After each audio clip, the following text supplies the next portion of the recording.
Welcome to Button Mash on WCRD 91.3 FM, the pulse of Ball State. As always, I am your magnificent host, Joseph Knoop, and with me, as always, is... Lucas Schmidt, the other host. You know, it's a good thing you do the introductions because you say 91.3, and for some reason, I always want to say 93.7. I've been worrying about that, I don't know why. I try to catch myself. And like, if I open the show, I'd totally beef, and I'd do that, and then... Speaking of WCRD nonsense, though, our bosses would like us to inform you that you can now download our WCRD app on the... Yes, it's available now. You can get it on the iPhone store, the Android store, totally free. Apparently there are a few bugs, but they're working on it. And hey, what can you expect from college students? We're lazy. It's not on Windows, is it? Nothing's on Windows. I have a Windows phone, and I love it, but nothing's ever on it.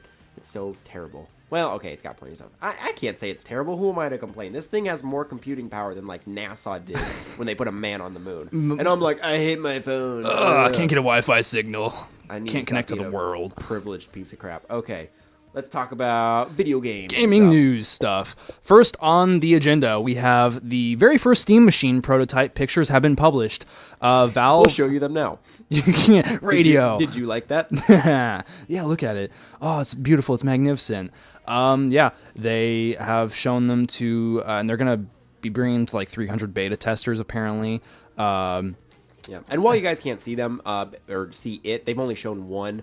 Basically, Valve is having numerous manufacturers make them, and they kind of have control over like the specs of them. So like how much RAM will be in them, the graphics card, the processors, all that, which will make them vary in prices. So there will probably be like, hundreds of dollars in difference depending on what you get. But there's also an interesting photo of all the prototypes of the controllers that they have. What do you mean apart from the one that they already announced? Apart from the one, yeah, there's like 10 sitting here on this desk on this picture they have. Some of them have like the rolling balls like that you would see in like a bowling game. Yeah, I remember they talked about like trying. It's crazy. They, like, and they messed around with it, but it just like ended up not working. There's one with a rolling ball on the bottom, like where your index finger would rest on like a PlayStation or Xbox controller. Yeah. That's weird. Wow. Yeah. Or not where your That's index why those finger, are like prototypes and not the actual Valve controller that's coming out. Because it would suck. Yep. I do like the new one though that's coming out. It just looks so awesome. And from what I've heard of it, everybody's like, it's weird and like it takes getting used to, but like it's cool and it's got potential. I think it has. Does it have more buttons than it's your got standard, like Xbox and? It's got the two touchpad like areas where your thumbs would typically go, and I think does it have a touchpad on the back like a Vita? Because I know the Vita I feel like has it does. that, and I never used it myself, but I heard the Vita. The back pad, whatever you want to call it, was pretty efficient, pretty awesome. The PlayStation 4 is coming out with a similar thing. Like, is it on the front or on the back? I think it's on the front. The back, I believe. I think. Okay. Maybe both. Maybe both. Don't listen to us. We got speculation. We don't have facts. Rumors. Journalisms. Okay. Yeah, and you'll like this quote from them, Lucas, considering you're starting to build your own PC. With the Steam OS... Already built it. Oh! That's in the past. With the Steam OS, Valve hopes others will build their own Steam machines. The company wants to, quote, advance the stagnant PC hardware platform and allow others to further innovate the platform, according to Seattle Times. See, I think the coolest thing, though, or like from the picture, is the fact that it looks like a console. Like when you look at a PC, most people have these big rigs, these big towers, what they're called. But it's like your regular desktop. It's this hulking big old thing that you got to lug around, which you really don't lug around because it's not exactly portable. But Xboxes and PlayStations are pretty compact. They're like a little bit bigger than a laptop. Mm-hmm. The picture that they released of the Steam machine, yeah, that's so cool that it rhymes. That's so coincidental, I guess, but no, they did that on purpose. That's awesome. But yeah, it's slim, it's small, it's the size of an Xbox or PlayStation. It's not super slim, but like speaking of slim, have you seen the pictures of the PlayStation 4 boxes that are shipping out now to stores and everything? They are super thin. They are like... Are we talking like Kindle thin? No, but like, you remember the box at the PlayStation... You never owned the PlayStation 3 original. I have a PlayStation 3 and it came in a box, but it's a GameStop refurbished box. I'm using a little bit of hyperbole. It's cardboard. I can't imagine they're too different in styles. I'm using a little bit of hyperbole here, but okay. I feel like the PlayStation 4 box could fit inside an original Xbox. Not the box to the original Xbox, but an original Xbox. Wow. And that might be a little bit hyperbole, but it's interesting to see. Those original... I had an original Xbox. That thing, you could kill a man with that and still play your games. Yep. That thing was a tank.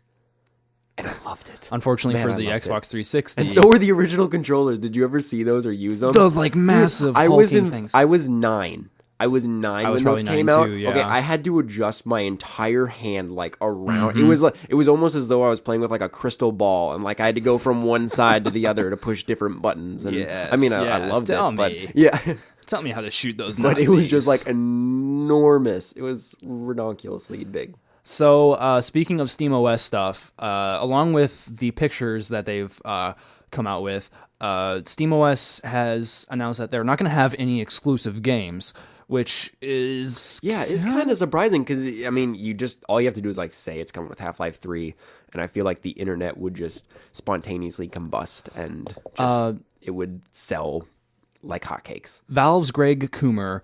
I don't know if he's a developer or just a representative. He spoke to IGN saying, quote, "You won't see an exclusive killer app for SteamOS from us. We're not going to be doing that kind of thing." Maybe you'll see an exclusive dead app. Because imagine the opposite of killer is dead. And so they'll just have one. It'll be like, here's an exclusive, and it's kind of sort of cool. So maybe it's a good thing because like see, we all love to play our Steam games on like my PlayStation, your Xbox or whatever. Left 4 Dead, is a huge console hit and PC hit. Honestly, it's a good thing maybe that... it did sell well, but Left 4 Dead 2, trying to get online and finding games is not that easy. It is very difficult. Me and my friends have gotten together. Like, we'll have 3 of us, and you only need 8 people to play a game. Or, well, eight people is a full game. You only need 1-on-1 or 2v2 maybe. I don't remember specifics like that. But we could not find it. We would wait in lobby for tens of minutes and no one would come. And that's kind of ridiculous for a multiplayer game. Like, I think it did sell well on Xbox. 1, 2, 3 million copies. Which is not bad at all.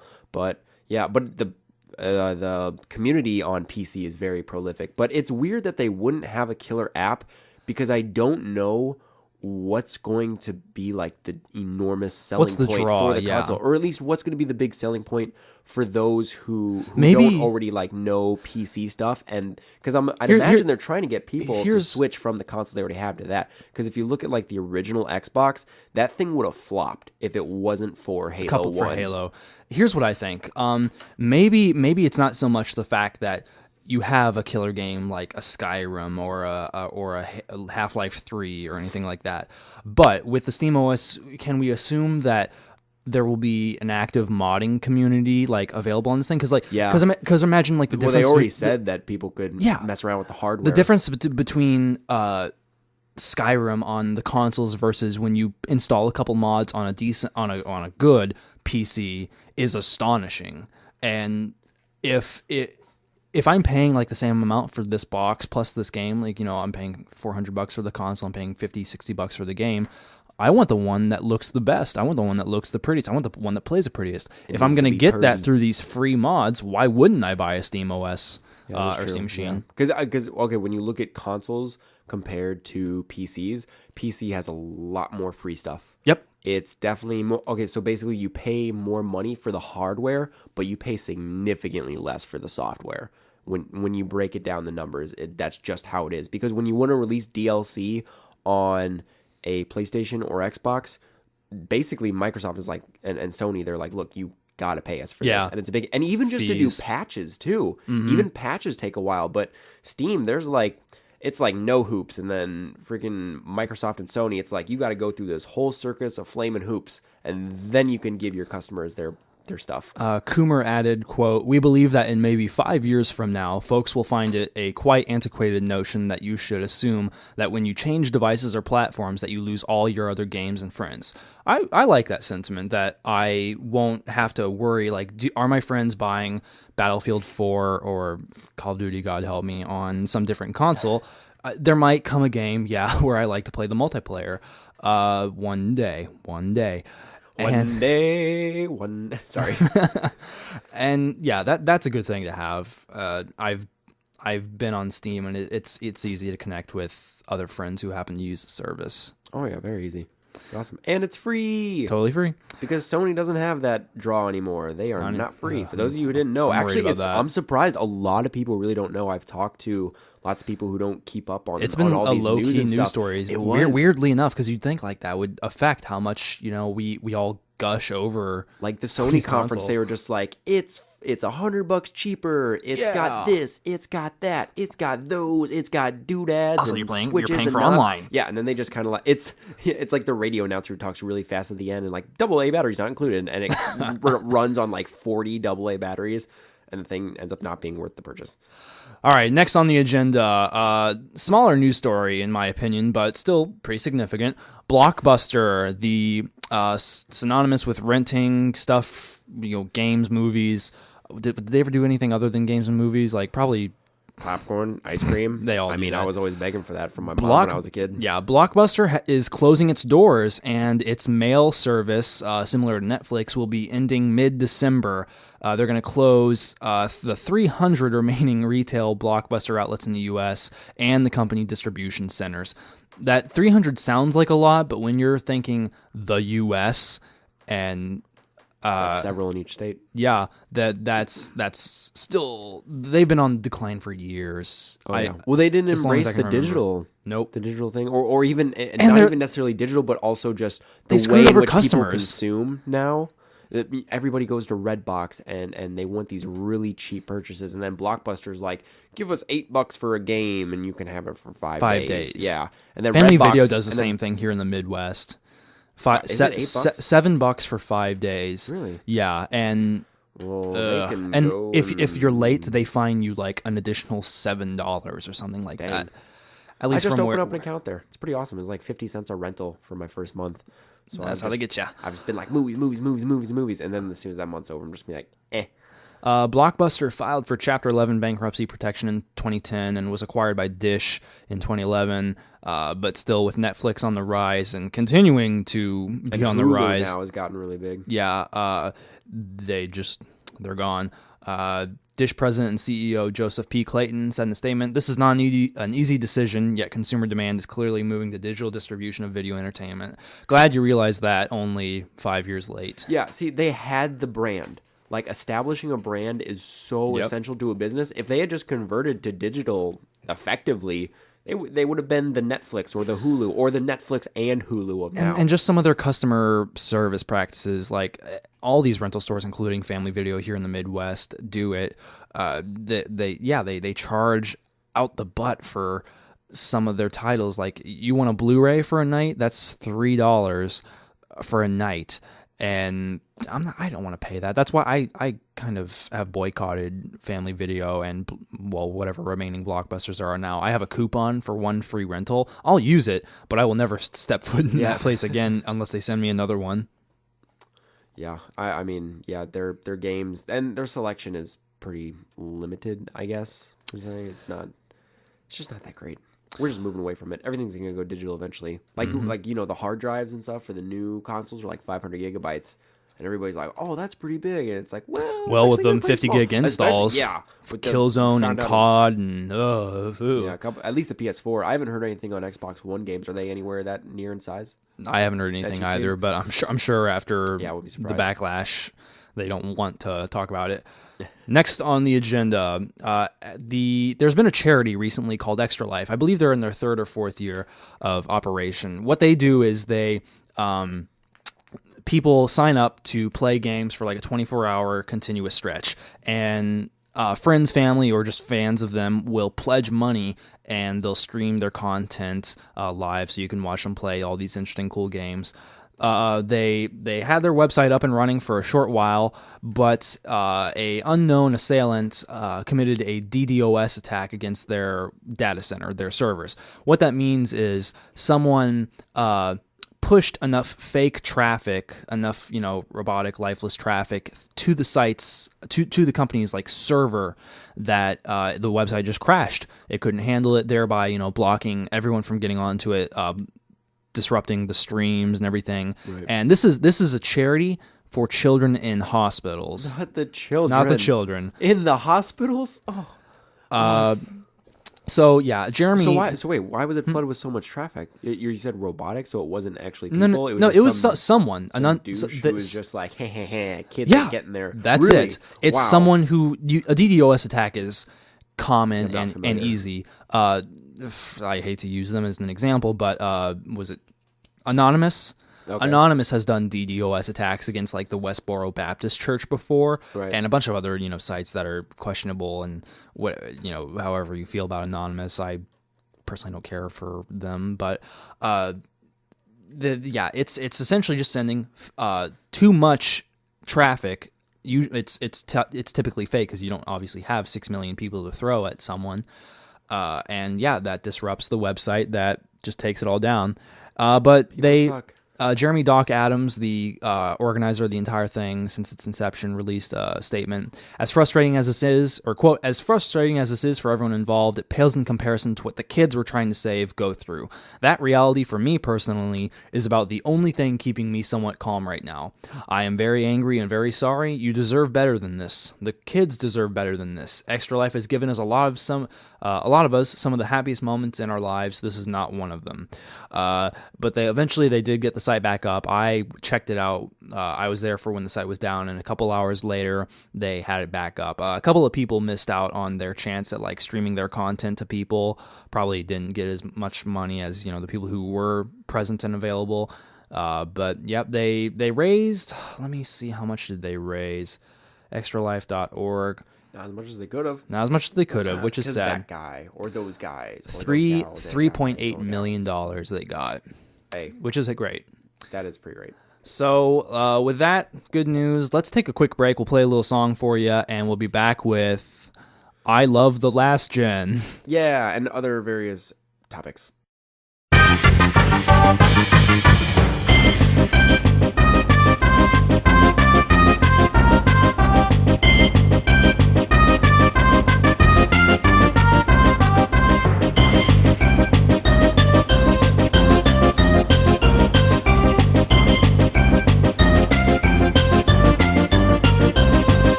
Welcome back to Button Mash, everybody. WCRD's premier video game show. I'm Lucas Schmidt, and here with me is Joseph Noop. Why did you raise your hand like that? You were like, because I can't see me. Throw it on a gang sign. You were like, yeah, Joseph Noop. Okay, well, back to video game stuff. Battlefield 4, you can use Connect to lean and peek around corners. Ooh, exciting. Ooh, yeah. Okay, honestly, that really isn't that newsworthy. Is that all you have? Well, I mean, I had other things, but we covered them in the last segment. Let's move on to the feature segment here, because that's what we all want to hear. Got a bit of inspiration from game trailers this week. In the past couple weeks, they've been doing a feature segment called "I Love Last Gen," essentially a riff on the like VH1 show "I Love the '80s," "I Love the '70s," "I Love the '90s," and getting celebrities or whatever to talk about all their favorite junk. I've watched. Well, we've all watched in our darkest moments those VH1 specials. Mainly middle school. And anyway, we're going to do something similar to what they're doing, just talking about our favorite moments of the last gen, because this is really the last chance we'll have to talk about it. Because last generation is just going to disappear from our memories. Next week. I know, and our memories will just be wiped clean, and we won't remember anything. And we'll just be like, Rise, Son of Rome, Killzone. No, not we won't. 1, 2, No, 3. we won't. To Rise, Son of Rome. No, we won't. I will fight you on that. Flop. That was sarcasm. All right, so let's talk about like one of the earliest events of last gen, which we might all remember. Red Ring of Death. Red Ring of Death, and Sony's equivalent of the Red Ring of Death, which wasn't a system failure, but it sure as heck was a pricing failure of $500 for the low end model, $600 for the high end model, which was only like 120 gigs or something like that of space and everything. I thought it was even less. It was 500 or 500 at least for sure for the low end model. You bought it at launch, not me. I did. All right. So, but the Red Ring of Death. Did you own an Xbox 360? Oh. Yep. Oh, well, see, I didn't own a 360. I own multiple 360s because of said Red Ring of Death. Let's see. My first Xbox succumbed to the Red Ring, and then the second one succumbed to a hard drive failure, although that just got replaced with a new hard drive. And then the last one just messed up because of the disc tray. Like, it just wouldn't open. And it seems like such a stupid problem because everything else worked 100% okie dokie hunkadory, but I just couldn't put games in. And so I had to send that out. But yeah, several times. And then you just had to like renew the warranty for $100. But no, I read at one point, it was about 2-3 years ago or so, they came out with the number of about half. I can't remember if it was maybe 51% or like 48%, but just about half of all Xbox 360s failed from the Red Ring of Death. That is insane. And to think that it like still ended up being so successful and selling so well, and people didn't go running to the PlayStation as an alternative. I mean, people like me. I was like, "Oh, my Xbox it was cheaper, broke. Yeah, I'll get another one." I didn't just instantly go and be like, they didn't charge you I anything for it, right? They just took their sweet time. No, I actually did get charged because it comes with a 1-year warranty, but of course it was out of the 1-year warranty, so it was $100, which hurt. Let's stop for one quick second here. Okie doke. Sorry about that, folks. Just had a little bit of a mix-up. We're sharing the studio, obviously, with everyone else at WCRD, and they just had to check something real quick. Back to our favorite last gen stuff. And Red Ring of Death. And how Ring of awful Death. It was. Yeah, but I had multiple failures from that. It sucked.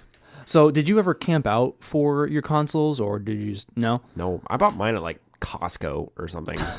Like, yeah, right? I actually no. This was in the early years of transitioning from like Santa's real to like, Mom, Dad, I know it's you, so let's just talk about what I want and like just not tell because I'm the oldest in the family, so I'd be like, yeah, kiddos, Santa's totally real. See, and I was like, a purist. Mom, Dad, like, can I eat the cookies too? I refused to believe that Santa. I refused to not believe that Santa was real. He was real up until I was like 11. Yeah, I don't know what age I was, but anyways, like I compromised with my parents. I was like, look, I know the Xbox 360 is pretty expensive, so I'll pay like $200, and then you guys pay the other half. Let me sit down and do this business deal with you. I did, dude. Elves. I was shrewd as an Arabian tradesman. All right. It's always funny to see like how video games and especially consoles bring out the little businessmen and children. When it really does. When really I was anything. When I was really little though, I wanted a PlayStation 2 so badly, and this is getting like to last gen. But I digress. I did a entire summer's worth of chores in like 4 weeks. So like laundry, everything. I had a little dishes. like schedule, and I would adhere to it. So is it like every day X'd at 10 out o'clock, everything. Little Joseph Laundry, clean room, walk dog, feed dog, etc., etc. And I dang well got that PlayStation 2 off of my own money. That's awesome. But speaking of Christmas and camping out for consoles, I in fact did camp out for a console, the PlayStation 3. The next town over had a Best Buy and a big shopping center and everything. And I think I was like in 8th grade, so middle school, and my parents had just bought an RV, so I had begged and begged and begged them, let me camp out for a PlayStation 3. I want it so bad. It's like only $500, and I don't remember if I like paid any part of that, but so yeah, my parents brought the RV to the Best Buy and just parked it in the back and everything. So like they helped me, my mom, dad, and I think my aunt. All like took turns because I was little and they were like, you need sleep, you're gonna pass out at school and everything, and it was great. And I did the fun thing, which is making friends with a kid in line, the kid right in front of me in line. And folks, you want to pay attention to this story because it ends pretty well. Not well, it just ends. Please continue. So we did the typical waiting in line hardship thing, bonding, and while our parents stood in line for us for a few minutes while we could rest up, I would go into the Best Buy and play their Guitar Hero, demo console. And I'm playing Guitar Hero with this kid. And we're like, yeah, we're buddies. Hooray. And what happens, the night gets longer and the deadline gets closer. Suddenly everyone's a little more cutthroat than they were an hour ago. Oh, it doesn't matter that I, connected with you. Suddenly you don't have a name. You have a number, and that number is your spot in line. Yep. And I want mine to be in front of yours. And guess what happened? They had, I think, 16 PlayStation 3s available. Yeah. I was 17. Ooh. The kid in front of me, like they started counting out, and they were like handing out those little flyers. It's like, here's your proof that you were 16th in line. Here's your proof that you were blah in line. And like I didn't get one, and the kid just turns around at me and is kind of like, ha ha. Oh, he rubbed it in your face? So many FCC unfriendly words I want to use right now. Oh man, that cuts deep. Did you cry? You can admit it. It's okay. I've cried over dumb stuff too. I don't remember if I cried, but I was of course upset and like upset. You were devastated. I was devastated, and I went to school the next day. My parent, getting up at an ungodly hour. I probably passed out 3 times that day, and all my friends were like, of sleep or depression. Both. A healthy cocktail of both, yes.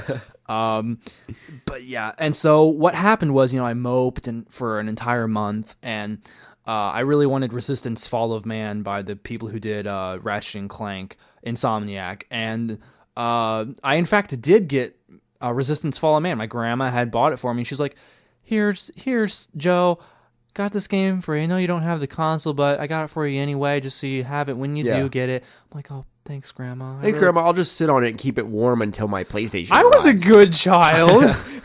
No snarky comeback to her? None of that? I don't Malarkey? think. See, I only camped out for one thing ever. But hold on, let me finish this story. Oh, fine, interrupt me. So what happens? I get the game, and I'm like, okay, I'll just look at the box for the next 6 hours and dream. and I go into my grandma's like playroom across the house, and my little baby sister comes in and is like, Joe, you got one more. And I'm like, oh, I must have missed something tiny under the tree. And everyone's crowded in the room, and there's just that PS3 shaped box sitting under the tree, and I collapse on my knees, and like it's obvious at this point what it is, and I start opening it up, and I'm like that kid from the Nintendo 64. You got me Nintendo 64. Yeah. And my little sister comes up behind me. He's like, we've had it since November, like 14th or whenever it came out, like a week after it came out, because Mom found it at found an extra one at Walmart. And I started wailing on my little sister like, you jerk, I know. No. Wow, that's intense. I now have that is what I'm always going to think of if you ever bring up your sister again. I'm just going to think of how much you hated her and how much you rubbed it in your face for how long the family had your console for. They were the only thing I ever camped out for was Halo Reach a few years back. Really? And yeah, it ended up not even liking the game that much. Traded it back in like 2-3 months later. But anywho, camping out was awesome. It was just me and like 8 of my friends. As soon as we got out of school, like 3 o'clock or whatever, we just went right over. We grabbed some food and we just camped out there. We just played football in the parking lot for hours on end.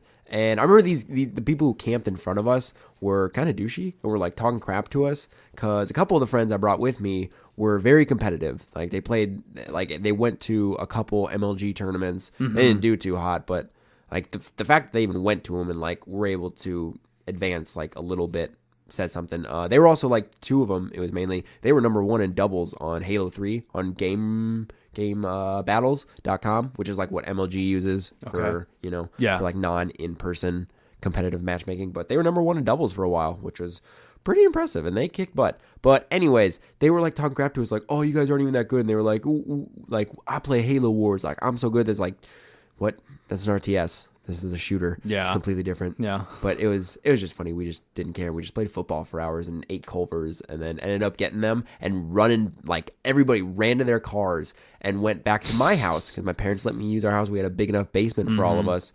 And we had like set up our Xboxes and whatnot.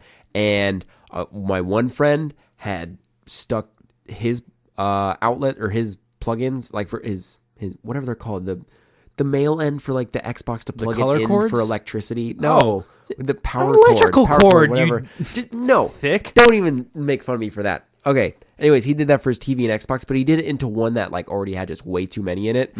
We all played Halo for about 10, 15 minutes. Basement goes black. Total blackout. And it's just dead silent. And I'm like, Ben, what did you do? And I instantly just blamed him, just picking on him, just because every group of friends always got that one or two people who just kind of gets picked on. Not like mean. Jacob. Oh, okay, it can be mean. Okay, see, there you go. You got Jacob, I got Ben, I got Steve. I'm sorry, Jacob, if you're listening. I got several guys like that. But I just blamed him for no sense, and then it ended up being his fault, and then we like actually gave him crap. Yeah.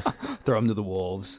But yeah, I remember I didn't ever have any super big midnight release like playing until 5 a.m. experiences other than camping out for the PlayStation. But I remember just how gaming of the last generation turned into such a party atmosphere, and friends whipping out the Rock Band and the Guitar Hero, especially the Rock Band, because everyone had their own preference. Some kids were amazing on drums. I had one friend. Some people like the keyboard.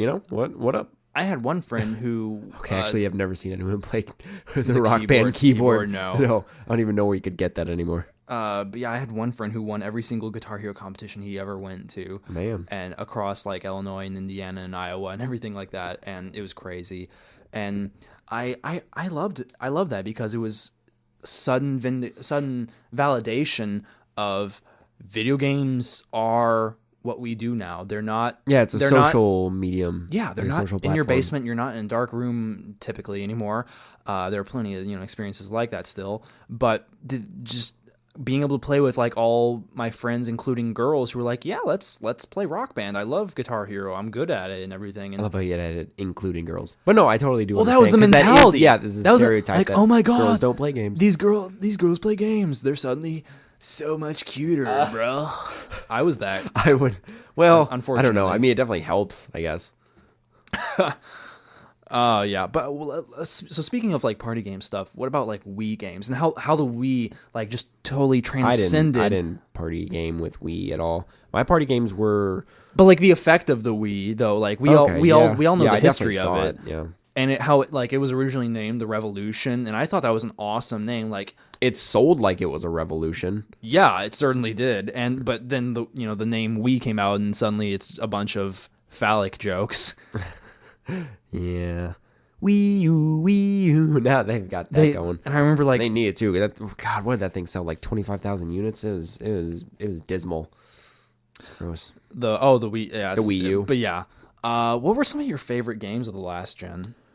The first one that like I just went crazy for was Call of Duty 4. Modern Warfare. Yeah. That was unhealthy. It was bad. I didn't do Were you well a in school. multiplayer person? Oh, of course. Or single player? Okay, primarily? I got it for Christmas. And, yeah, me too. And there were so many people that got it for Christmas that the servers just couldn't handle anything. And for like 2-3 days, you couldn't even play online. And so I just played campaign a couple times. Yep. So I was like, man, this is really awesome. I want to try out the online. And once it finally got working, man, I didn't stop for about 5 months because I got it then, and then school went through May, and it was literally like every day after school, just playing it from then until like I went to bed, unless I did homework, which I tried to avoid because it just wasn't as fun and blasting people in the face with my friends. Because I had several friends from school who played as much as I did, if not more than I did. And there were 6 people to a team. If we had 4, 5, she's forbid, we had 6. We didn't lose. Like, I don't mean to brag and boast. Like, oh, I'm so good at Call of Duty. Like, I feel like everybody does that. Yeah. But we really did kick butt, and it was awesome. Yeah, I think my favorite first big favorite game of last generation had to have been Uncharted. Uncharted was it was the encapsulation of the movie game. You know, you very felt like cinematic, and or as IGN would put it, cinematic and compelling, because that's the 2 words that they use to describe every game, and the story wasn't anything to scream about, and thankfully enough, 2 and 3 really expanded the universe. It was just so well polished. But yeah, it was a crazy well polished game, and I remember like that first moment when you realize you walk through like a small river or something, and you're like, oh my God, he's only wet where the water touched him. It's such a big deal in the game. No, I love how in the series, in the first one, can't swim. What? You touch water, you dead. And then the second one, like the big feature they'll add is you can now swim. It's like Assassin's Creed. Assassin's Creed, the first one, you touched water, you were gone. And now it's high seas. Yeah, now the game is in water. Is water. So yeah, and then Uncharted, like Uncharted 2 was the best of them. Uncharted 3 I enjoyed it well enough, but that was considerably later in the lifespan of this generation. I was thankful I took the dive on the orange box with Portal and Half-Life. I would never have known about Half-Life 2 and then Episode 1 and Episode 2 if it weren't for that bundle. I don't ever remember, like, I didn't know anything about Half-Life before that, but I just had to buy this game. Honestly, that's how I got into Half-Life 2 was the orange box, but Team Fortress 2 didn't really get into it all. I was just like, it's not as good as Call of Duty or Halo or Battlefield. And then Half-Life and its consecutive episodes, I liked them, but I was nowhere near on par with like the amount of enthusiasm that people talk about it as they do now. Like, one was a little dry. Episode 1 was a little dry, and Episode 2 I loved because it was Portal, the giant forest loved environment. Portal was amazing, and Portal 2 is still one of my favorate games of this generation. That's great. Just I don't know, the writing. What was in that cool game this last generation was how big, online, like multiplayer. Like I know you're not that into it, but it really took off. Yeah, really took off. Esports is getting big. I'm telling you now, like 20, 30 years from now, like esports is going to be like a prime time thing. Like it'll be on ESPN if that's still around and whatnot. But like it's going to be pretty significantly big. It's only growing, and I really don't see it stopping because games are just, as far as I'm concerned, probably going to keep getting better.